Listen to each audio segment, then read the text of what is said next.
उपकृषी अधिकारी कल्याण अंतर्गत जे आपल्याला कृषी तंत्रज्ञान व्यवस्थापन अंतर्गत डॉक्टर पंजाबराव देशमुख नैसर्गिक शेती मिशन या अंतर्गत आपल्याला दशपर्णी अर्क बनवण्यासाठी जे काही 10 झाडांचे पानं, गोमूत्र, शेणखत आणि मिरचीचा ठेसा आणि लसणाचा ठेसा आपण इथं सर्वजण घेऊन आलेलो आहोत. आणि आपण आता 200 लिटर पिंपामध्ये ते सगळं आपण 2-2 किलो पाला सर्व टाकणार आहोत.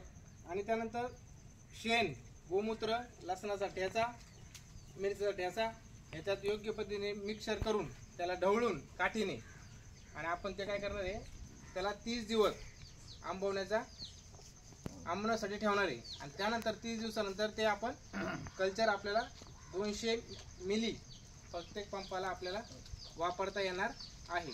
तर सर्व कोसले गावामधील सर्व प्रगतशील शेतकऱ्यांनी जे काही नवीन शेतकरी आहेत त्यांनी सेंद्रिय शेतीचा म्हणजे प्रचार स्वतः पण करायचा आणि स्वतःच्या शेतात पण याचा उपयोग करायचा आणि इतर लोकांना पण सांगावं असं मी तुम्हाला कृषी विभागातर्फे साहेबांच्या वतीने आवाहन करतो.